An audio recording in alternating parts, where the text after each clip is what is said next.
Right, welcome everyone to the Cartographer weekly office hours session, a space dedicated to discuss ideas and potential improvement for the project in the form of RFCs. For today's session, let me see the actual order here. If there is no objection, that could be note taker because I see several RFCs that need to be introduced, and RFC introduction works better when the authors share the screen. So I could take notes if you don't mind. I'll try to do my best. All right. Yeah, feel free to add yourself to attend this list. I'll share my screen real quick here. And all right, I see a couple of new faces. I don't know if you like to introduce yourself. Anyone here who's first time in this session?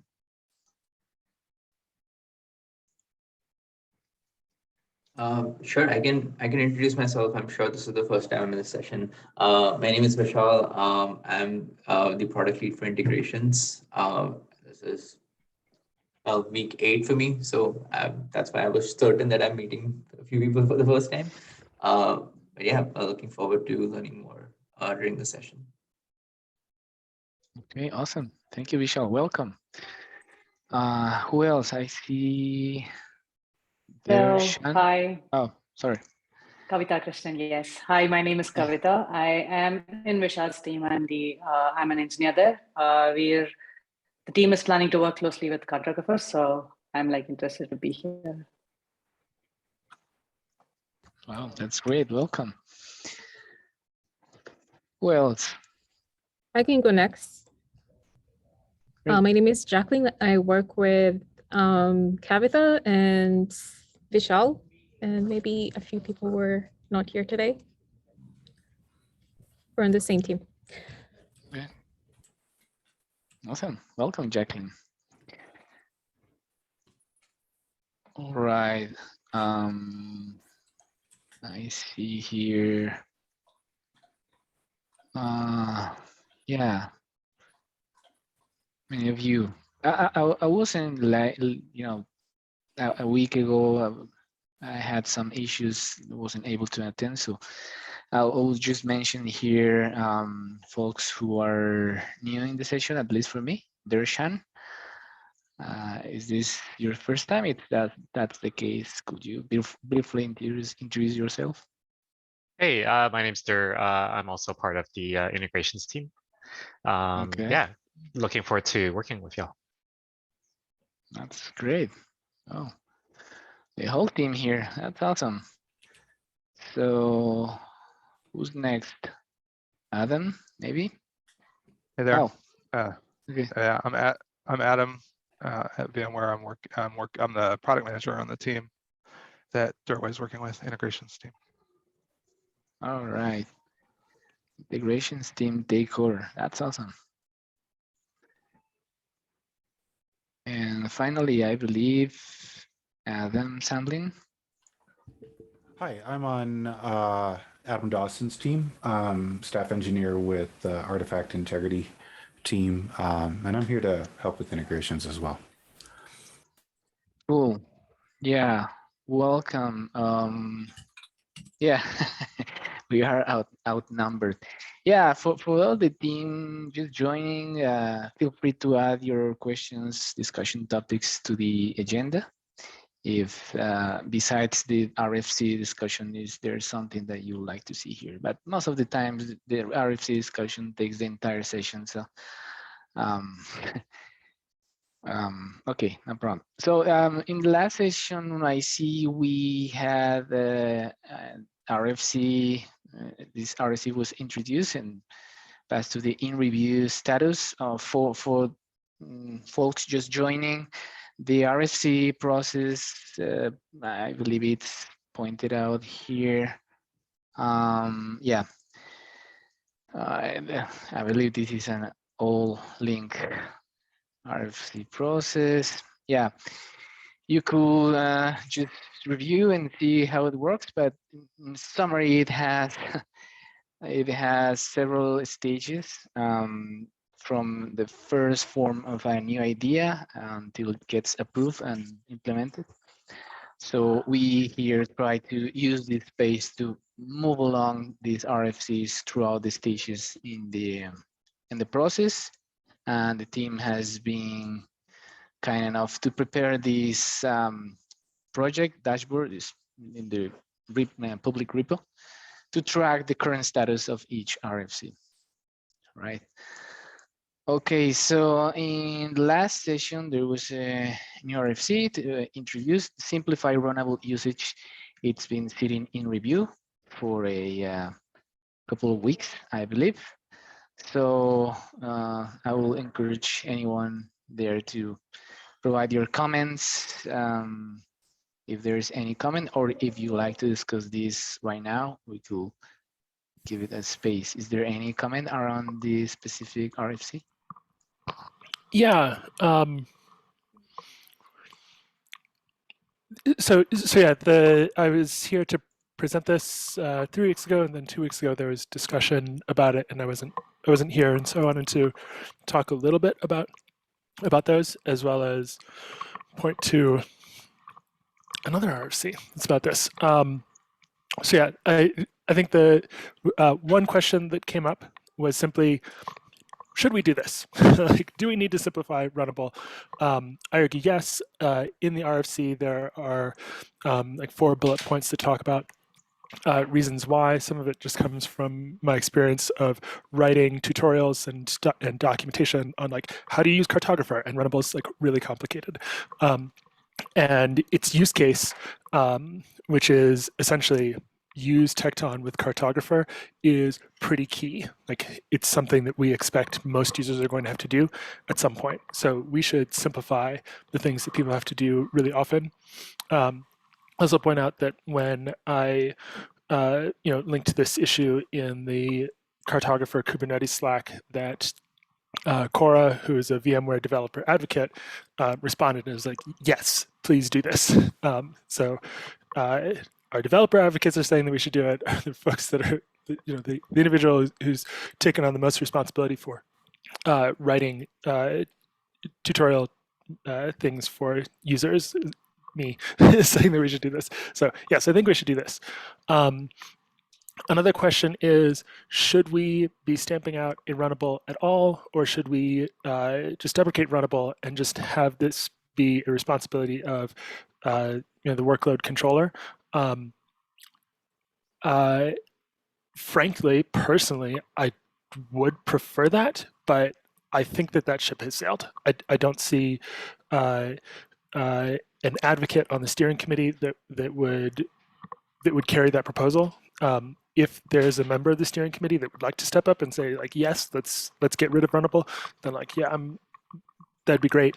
But until then, I think what we should do is the approach that is laid out here, which is let's give users a way to easily just with one field indicate this resource is immutable, and we'll just create a Runnable, and that Runnable architecture will just work.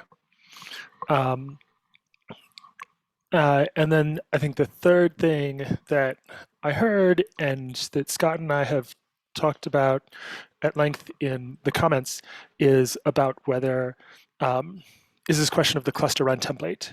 And what I want to do, and what I've tried to do, is just separate that out.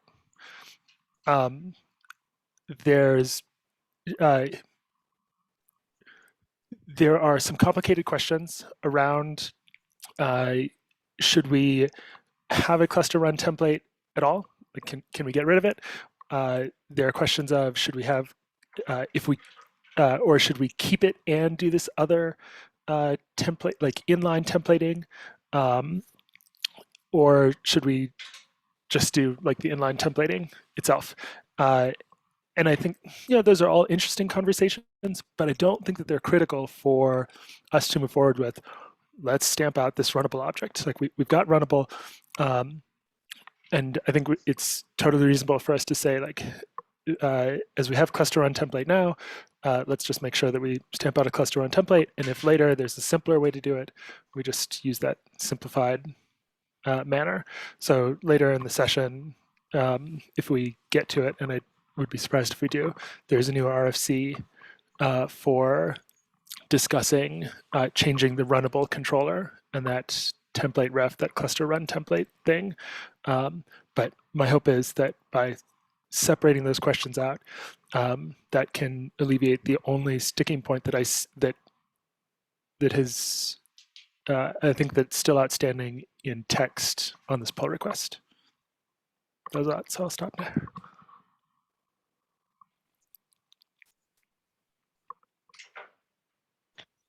All right, So- thank you, Ocean.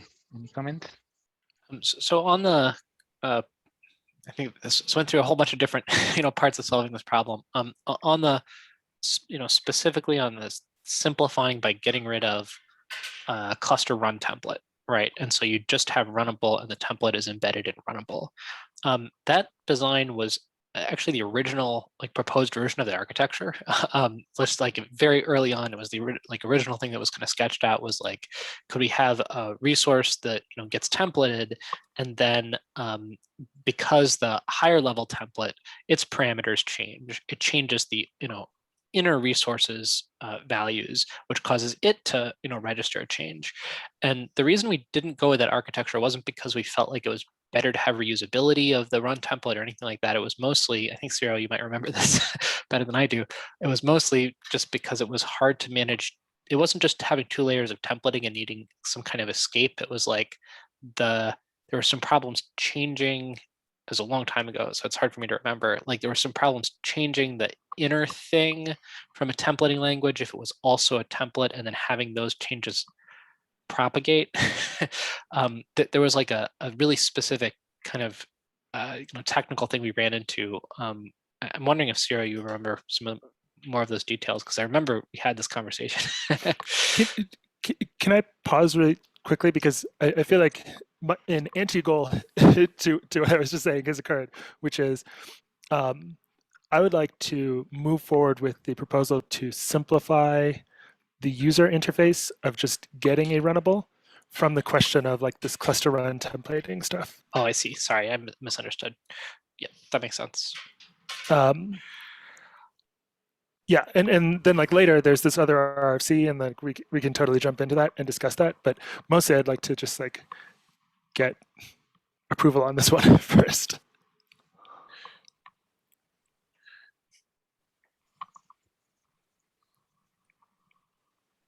Okay.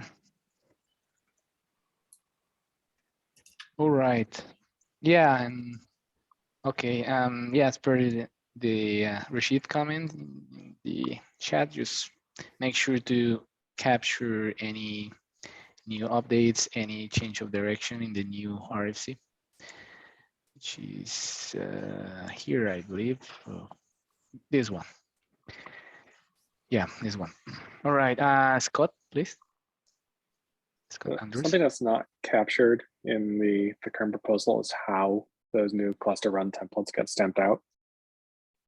Presumably, it would require creating reconcilers for each of the cluster template resources.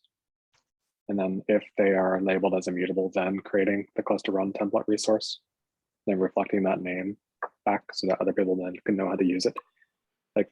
So that introduces a bunch of new controllers into the system, which isn't necessarily a problem, but those resources aren't controlled today. Yes, so there's a primary proposal and a secondary proposal. The primary proposal is just that we use a essentially a singleton pattern, which is when a workload pairs with a template with a supply chain that has a template that says lifecycle immutable, where a runnable will have to be stamped out, that 2 things would occur. Both the runnable would be created, and also Cartographer would, in that reconcile loop, would check to make sure that a cluster run template had been created that would match with that runnable.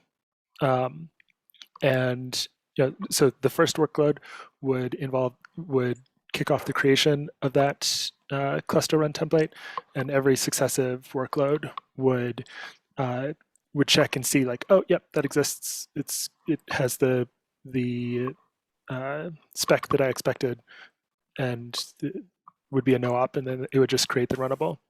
The second approach would be, as you just said, we would have to create a new controller that would reconcile the four or any supply chain deliverable template type. And that would just be for the purpose of creating a cluster run template from a cluster, like, for example, a cluster source template that was for an immutable resource. I'm curious which approach people would prefer. I'm a little agnostic on the question. I guess I prefer the singleton just because, as you said, otherwise we have to create a new controller.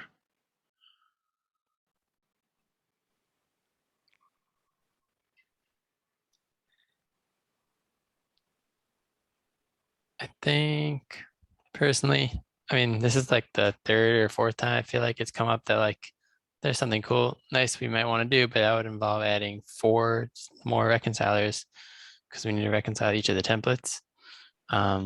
So maybe that means like that is the way we should go. Although it does seem like no individual use case was like worth it enough to do it. Like in our blueprints RFC, which maybe we'll get to talking about, like one of the nice things there is that if everything is just a blueprint, then like everything already has a reconciler. So I think all that to say, I think for now I would lean towards not adding reconcilers for all of them because of the overhead, and like maybe there's proposed architecture changes that we're thinking about. So I don't know if it's worth all the overhead of the extra reconcilers right now, but in theory, it seems worthwhile at some point. Do you think that, Marty, in this, that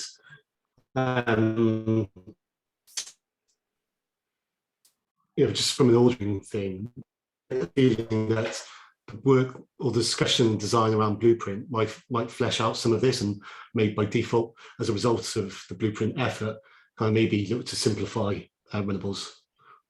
I know it's hard to kind of predict. I'm just trying to wonder, like, is there an order thing here? Because there is the blueprint discussion RFC that's kind of out there and being discussed. I'm just wondering about an ordering thing. Does anybody else, do you, Marty, have a feel of that, or anybody else? Personally, I wouldn't want to block either one on the other, and think we can, like, the singleton approach is easier and simple. I think more simple from the start. And if we get blueprints, we can kind of extract that logic, but I don't think it's necessary to block either one of them personally. It might be conceptually simpler, but it's also prone to race conditions. If you ever have more than one workload being reconciled concurrently. Maybe you'd retry, right? I'm not sure that matters. Yeah, I think the worst case scenario is they both check to see, does this cluster run template exist? And they both say, no, it doesn't. Yeah, and then they both submit the same thing. That is the race condition. Yeah, but then they would both submit the same object. Right, so and one of them would error, and then it would reconcile again 5 seconds later at most. Even they can't both submit the same object. They can't both submit the same object because that is also a race condition, like independent, because like you'll have a name collision. Right, but wouldn't one succeed first and then the other one would submit, and it would be the same definition, and the cluster would be like, yep, that's great. I got this. The actual behavior at runtime, because for all these resources, like these are cluster scope resources, so you're already operating in a single global namespace. So that for every new resource you're creating, like you have to come up with a unique name. So like if you're basing it off of the name of the the cluster template that's immutable that you're basically then deriving the run template from, then like those could have potential of naming conflicts with like either existing resources or just other resource happenings to exist. So like if you go that way, you kind of have to use generated names. Otherwise, No, like, you run the risk of creating a name conflict. The name should be keyed on the cluster source template. There's only one cluster source template. And I'm telling you that will lead to conflicts that you have to handle. I'm Because unless you I'm open randomize the to name, unless you randomize the name, someone could have come up with a template named exactly what you're about to stamp out, is what you're saying, Scott? Yep, exactly. Yeah, that makes Oh, sense. you're saying that I might have manually created a cluster run template, and then you have a cluster source template that would lead to a name collision. Yep. Like anytime you're generating a Okay. resource, like there is the risk of a name collision, unless you're using a generated name. So if you have a static name, fair enough. like it can collide. Yeah, I can certainly add in there that we need to use generate name. But if you're going to use generated name, then you run the risk. And like maybe this isn't a big risk, but you could have two resources from two concurrent reconciliations of the same supply chain that both are trying to stamp out the same resource, seeing that there isn't an existing resource and trying to create it. And they both succeed because now you don't have a unique name. So then you have two resources. That would only come up when Cartographer is multi-threaded, but right now there's just the one workload controller. Yep. So they're all updated in sequentially. Which for scalability reasons, that's going to have to change at some point. So it's better if we don't have a bunch of latent bugs that we're going to step on whenever that does happen, of which there are others in the system that will need to be addressed. But like we don't need to create more. So this sounds like it is a don't generate. Well, yeah, let me take it back. Doesn't Cartographer face this problem, period? That like there's the inherent problem that you could say, I want to stamp out some Git repository resource so that my supply chain works, but like somebody could have already created that. The difference is all those other cases are in a single namespace. This is cluster scoped. So like there's a difference in terms of blast radius. Sure, like you reduce the likelihood, but I would argue that this is already an incredibly unlikely scenario that you would have some resource that was named, like we could give it a name, use the name of the cluster source template, and then append some string that it's like really unlikely that somebody else is going to use. I think there's a question here of, maybe you could make this work, but do you really want to? Like, is it maybe worth resolving the, to keep the architecture clean, right? Resolving the underlying issue of having to have this weird shared cluster scoped resource, right? Before we address the, reusability part. Or simplification of the runnable part, sorry. I mean, whether like this question of the name collision, I don't see how it being cluster scoped or namespace scoped really matters. I think that we're going from incredibly unlikely to terribly unlikely. So I'm not concerned about it, but I think you had a few observations at the start that you wanted to address, and one of them was, do we want to do this versus no? And I don't think you're getting any resistance to do we want to do this, which is a positive here, right? But it sounds like there are some design factors that actually need to be hashed out. So I'm suggesting that we have a design discussion around this RFC that actually involves stakeholders and SMEs to try and get this knocked out, so that we don't try to take, because it could go on a bit. So I'm just wondering if we have that discussion instead separately.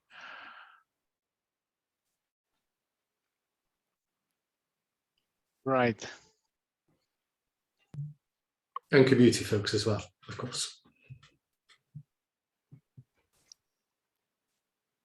Thank you. Yeah, feel free to. We will need to probably a separate conversation for this one, and also please continue conversation async as long as possible. So next up, by public request, will be the specific RFC around Maven support. I can talk to it. Basically, what we're proposing is that we modify the owner to be able to support Maven and artifact repositories.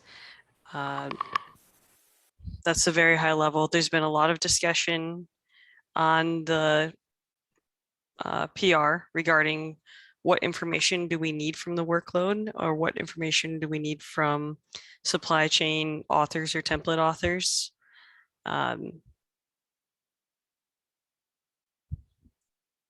I think that's the largest outstanding item here. And I guess I'll just like open up the floor. I have not updated the RFC to include the changes that have been suggested, just because I wanted to hear if anyone had any additional thoughts today. Yeah, I can maybe start something off if that helps, Emily. I think there was some discussions, and there was really the aim of integrating with like an artifact repository to be able to consume, watch for new jars or war files that are built from an external system. And that will probably start with jars, but then going forward, maybe other things, maybe other artifacts, maybe Helm charts or different binaries, Ruby gems or Go binaries, various other things.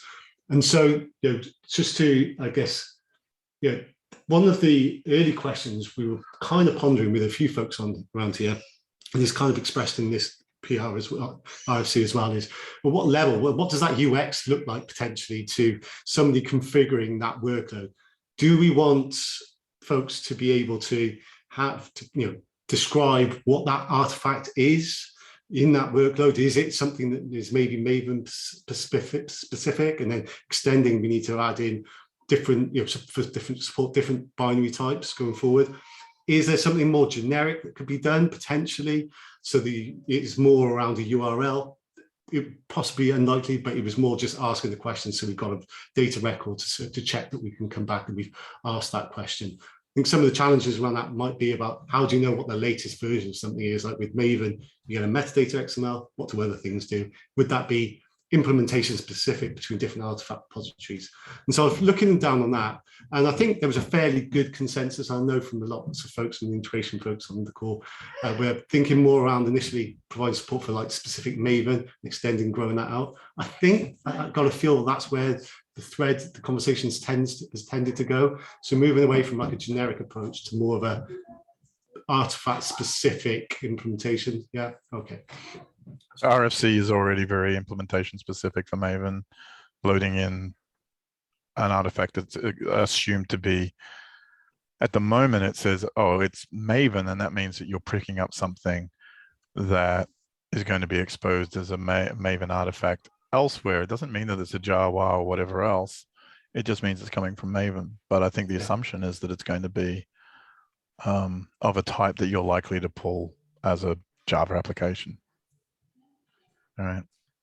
Yeah, makes sense. And not to, I know we want to focus on Maven for this one, but is there anything in that we, I guess it doesn't have to answer now, but in the back of our minds, I guess it's just having the thought of, is there much effort, or do things look terribly different for different artifact types? And we don't have to really consider implementation now. It's more just have that in the back of my mind from the design perspective, where those lines might be drawn. So I think that's the only thing I'd say.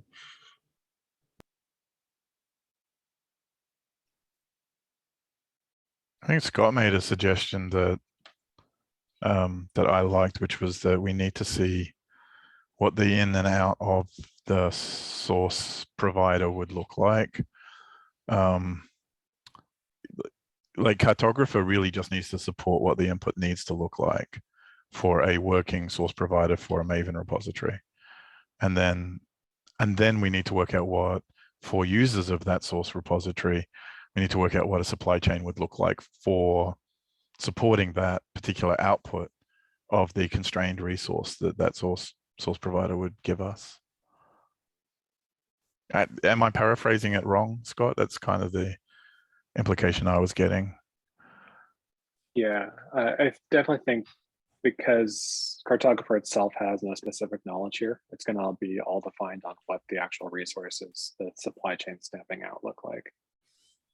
So like in general, I think the workload should sort of like be the 80% solution for sort of the shape of things that need to get stamped out by a supply chain. So like if we see source patterns that are really common, then we should add a new facet to the source struct to kind of provide a natural way for those places to exist, rather than users having to define everything in params. But like certainly a user could define everything in params today and not use the built-in source struct and like be completely successful with that. I guess my concern is that if we provide this Maven, a Maven struct in source, that is it possible for that to still confuse?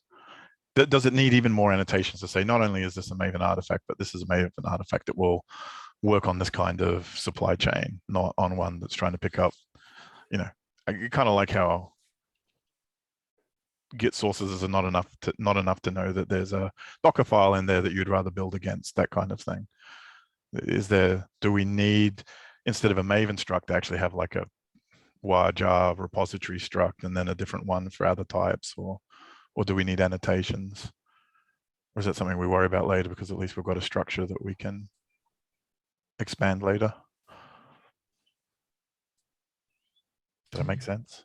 Yeah, it does. I wonder, I guess some of the things, and it might be a question for Adam or others that have been looking at this, one of the main reasons that we need to know it's Maven. Is it because we need to look at the metadata imp file to see what the latest version of a file is? Is that really, and the coordinates? Is that the main reasons of basically configuring the watcher to be able to know where to look for, where to pull? Well, I think there's that, and then there's authentication, and I think that's a commonality we could find across just about any type of artifact repository, right? Those are the two problems that we need to solve. I don't think there's anything about a source template that necessarily, to me, suggests we need to know where it's going. It's just, how do I get the latest of X, and how do I meet any authentication or authorization requirements to do that? Yeah, I guess I was wondering, what does the Maven, the fact that we'd have a Maven in the spec, something in there to indicate Maven, what is it? Are we using that to know it's what path structure and what file to look for new upgrades, apart, as opposed to say a Helm chart or a Go binary? What is it that the Maven thing is configuring? Is it the location?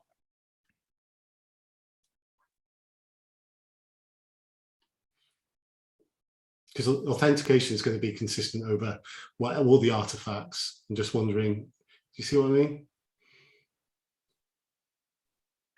I think it's good practice if it is only location. Like, I think if we're coupling behavior to the source as like, that's something that's sort of downstream and built into the supply chain, or should be specified by params, right? So if you're doing anything that's like providing a coordinate, that seems like that should be orthogonal to the behavior and should be more about just grabbing source.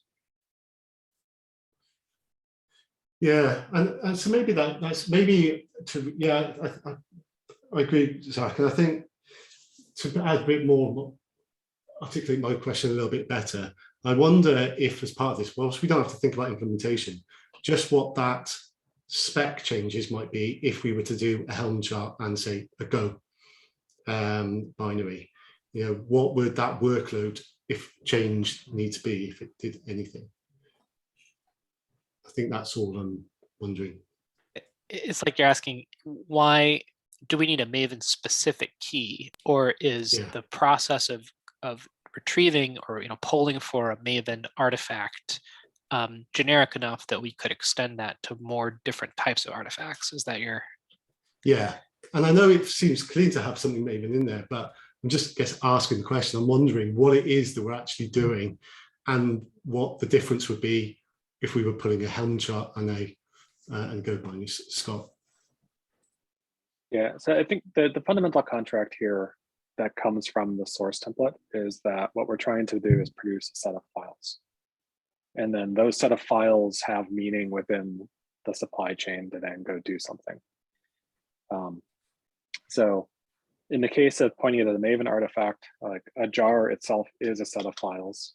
It's often precompiled, but like if you pass that through KPack with the Java build packs, then like it can still interpret that and actually turn that jar into a runnable image. So it can provide a JRE and everything else around it necessary for it actually to run. So like I do see value here on that sense. I think the question maybe in my mind is like, okay, we add Maven. Do we just kind of go through and add support for every common artifact repository that exists? It's not necessarily a bad thing. Like we can figure out like what are the common use cases and sort of add them as we need to. If it's NPM, if it's a Ruby gem, if it's whatever, like as long as there's a story around like this artifact has source code that then we need to take and enrich and then do something else with it. Like I think that's fair. I think from an implementation point of view, it may be that we find that they're all nearly identical, and under the hood, we find very little variance between them. One of the reasons why I've kind of defended, at least within our own team, having that Maven specific, NPM specific, is that code communicates twice, right? And talking to the computer is the easy part, right? So it makes it a very obvious path forward for an implementer and a maintainer to be very specific. It also protects us from the oh shit moment you have 3/4 of the way through an implementation when you find something fundamentally different between two package repositories, for example, that now become very awkward to maintain in the long run. But I think as far as when we're thinking about UX, I think it's the UX alone where I would say, instead of making everything appear general from the outside, is to appear as specific and explicit as possible from the outside. I wonder if it's worth looking at this in two parts, right? There's a Maven key in workload and the descriptor, right? But there's also a question about, do we need a Maven key in the source type, right? In the source that gets promoted between the stages, right? If we're gonna say we take Maven as input, currently, we have two kinds of source you can promote between stages, get and a blob, right? Is the plan to, is it if we are just saying we need Maven in the workload because we would like a clean interface for somebody to specify this is my Maven coordinate, and then underneath there needs to be some knowledge that it's a Maven coordinate because we have to pull that Maven coordinate and find the list of versions, and there's a bunch of Maven specific code in that integration to a point where you really do need something that says Maven in the workload. That kind of makes sense to me. If we're saying that we want to extend that source type to also include Maven, right? And that, I think that opens more questions. Like it's already, we do have two kinds of source you can promote between stages, I believe. We have like Git repos and blobs, right? Is it going to be weird that we're creating something that's a little disjoint between those two places? If you look at if descriptors are something we could have more types of in the future because we're not only our templates are dependent on their spec. Is there a benefit to keeping things just at the descriptor level and not pulling them into the type system and kind of more hard coding them into the way Cartographer works? I thought that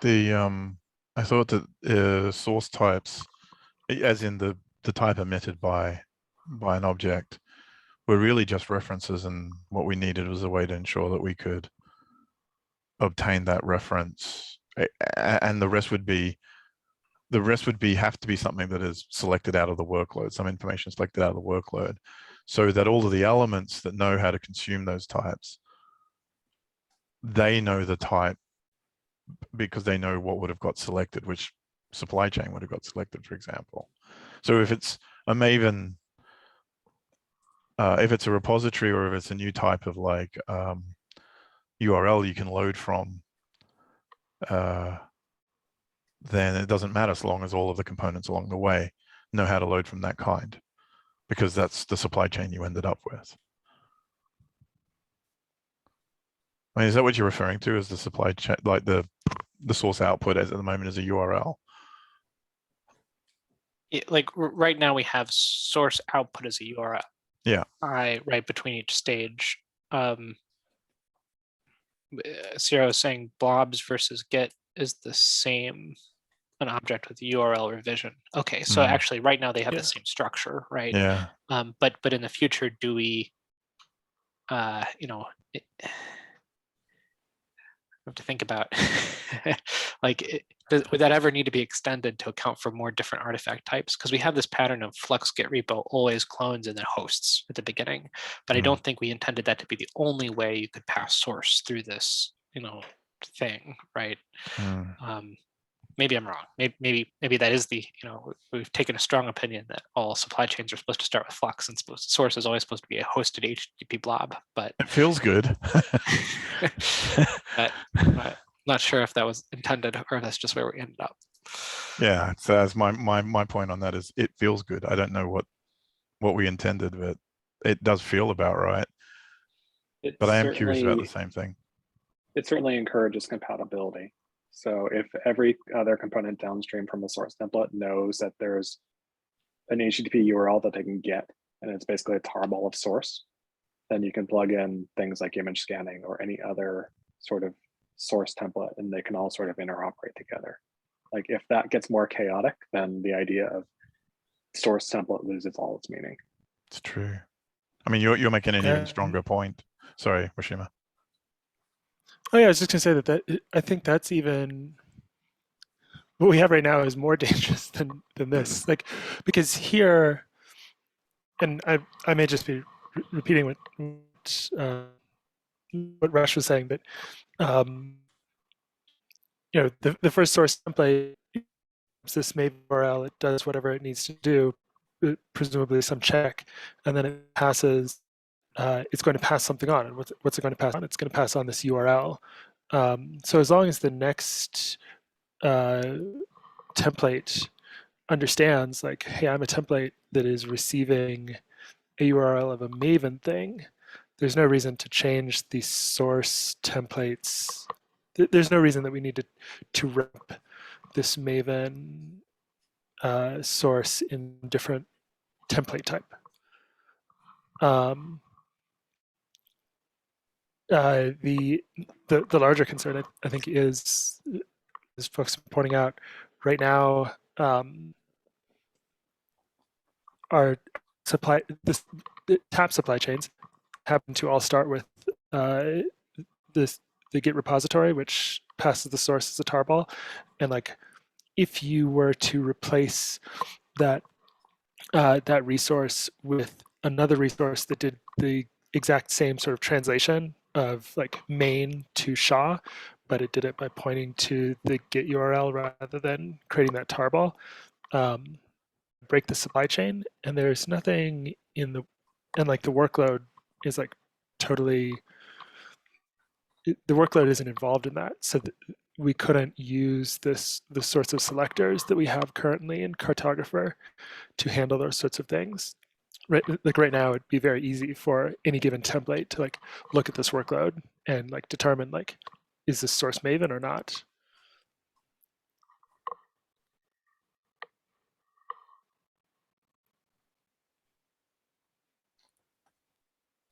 Well, we still have options for working that out and supply chain selectors against the fact that we have a strong typed top, which is Maven, not jar, just Maven, right?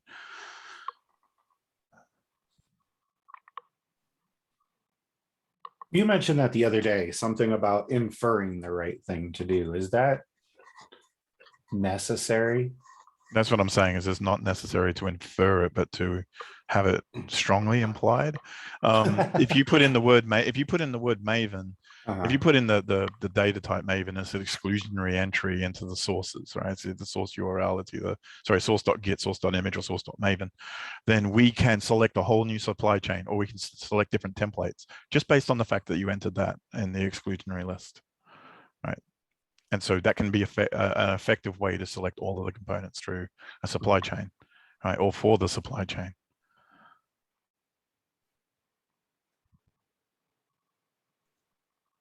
Please. I just want to get back to like the role of the source template, and in the supply chain, like its purpose is to encapsulate how source code is resolved, so that every downstream component doesn't have to know how to speak Git, doesn't know how to authenticate to Git, doesn't have to know how to authenticate to an image registry. So like, as long as there's something that produces source code and then sort of just exposes it as a URL with a tarball, like the whole rest of the supply chain is interoperable. So like what resource gets stamped out by the supply chain is part of that source component, sorry, the source template. Like that is up to the supply chain author and the actual template that gets defined. So in terms of this specific proposal, I think it's a little bit early in terms of we don't know what that downstream resource that needs to get stamped out looks like yet. So in the interim, like I think a supply chain could exist that does actually create a Maven repository resource that actually does resolve sort of in the Flux style to a tarball with source code without actually updating the workload. And you can do that via params, where you can sort of define your own structure. Now that's inelegant, it's not user-friendly, but like mechanically it can work. And then once we see that working, I think we can go through and say, this is something that we see existing in the wild. It's worth normalizing it. So we can basically say, when you have a Maven artifact, like this is how you should specify it in a supply chain. And then we were just sort of like paving the road rather than defining the road.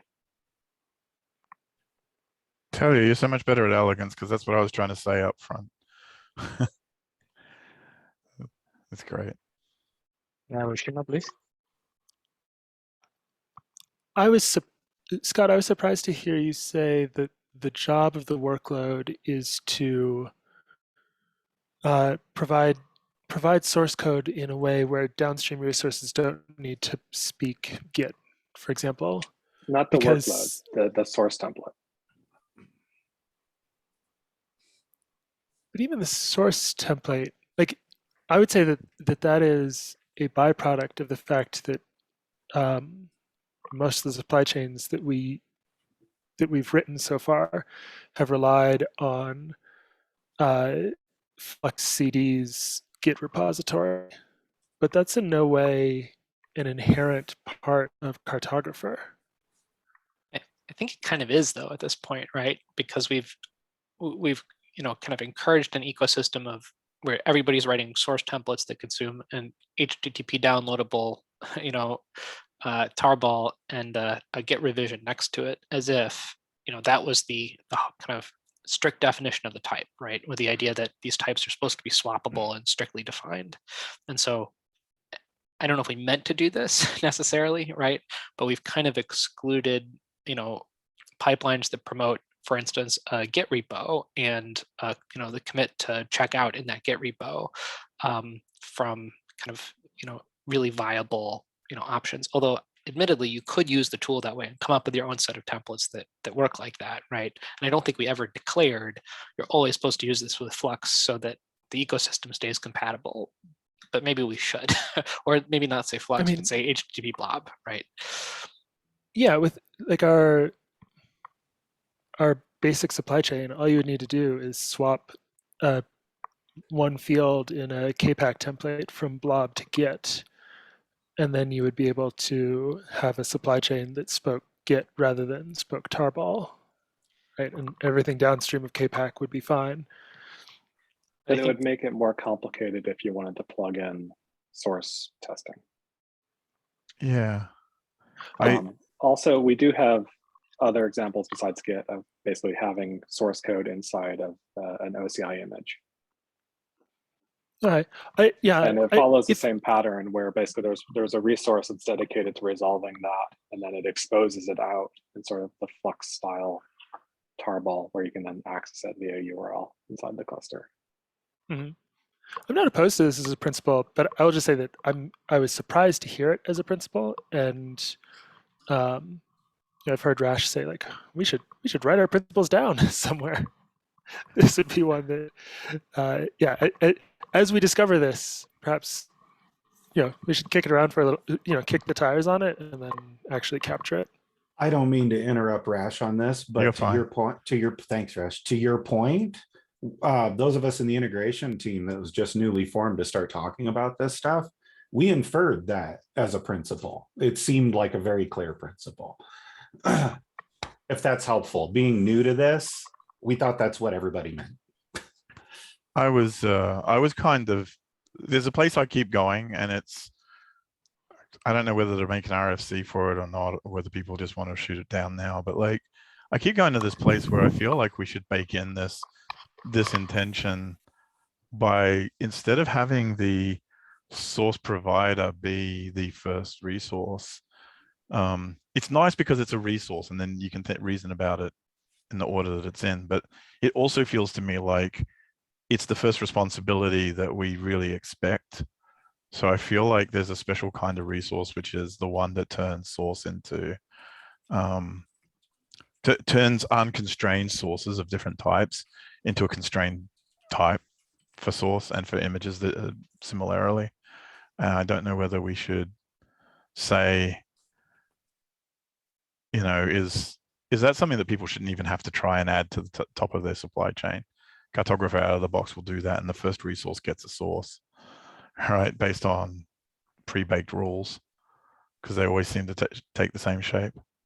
It's a bit off to the side, but I always think that because I'm like, I don't think people really need to reason about that part. They need the constrained resource and what they're going to do with it from there on in.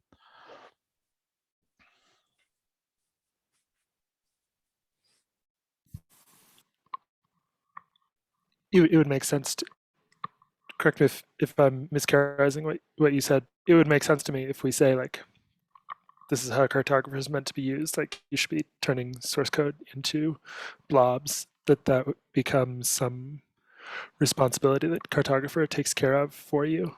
Yeah. Rather than you have to like know how to install. Yeah. Yeah.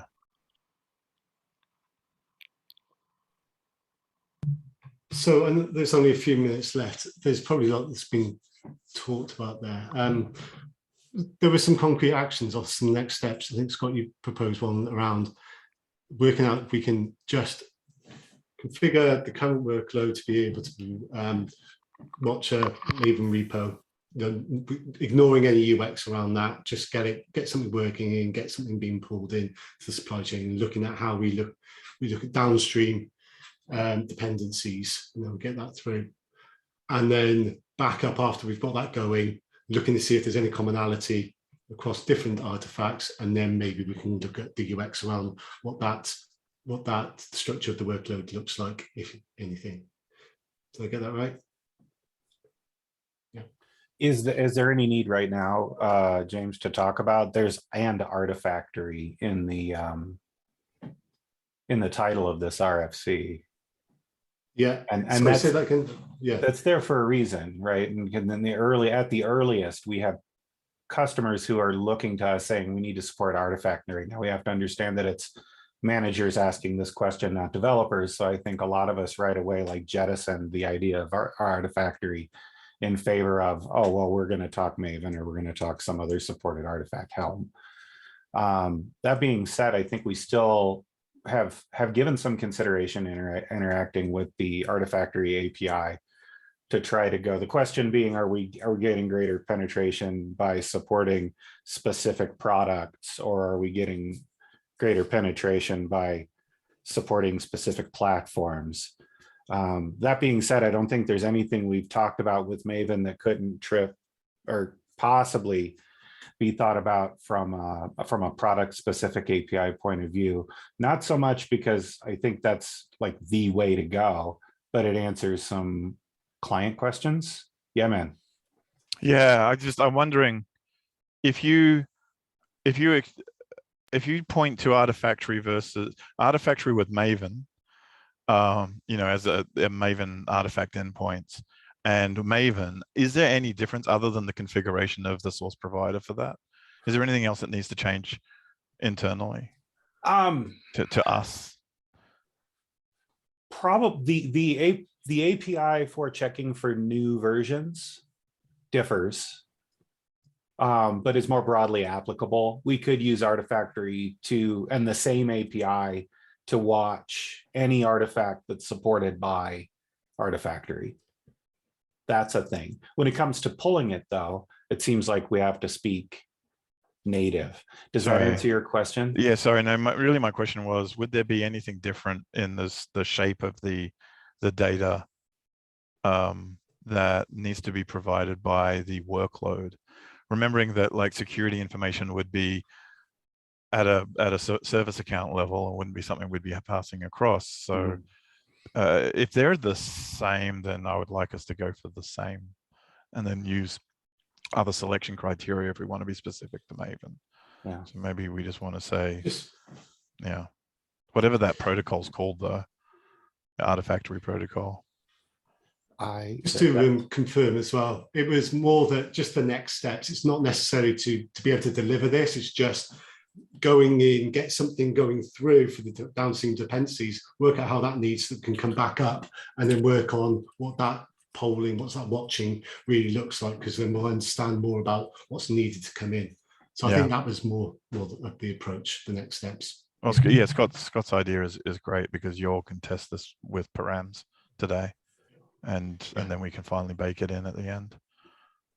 Yeah, and whilst this is, I know, initially targeted at Maven, but having understanding what that's going to look like, if we come around then in 2 months' time and they go, oh, we've got to do this for Helm or this for Go Binary, this for RubyGem, it may be we might go, maybe we should have done it a different way. So it's just having that thought in the back of our minds as we go through that, if any changes we make, what that looks and how we then what the UX is and how we maintain support and extend it as well. Awesome. And just echoing that, broadly speaking, adding a new field to the workload is relatively easy, but modifying existing fields will be very painful because we don't really have a good way of versioning that across all of the existing templates.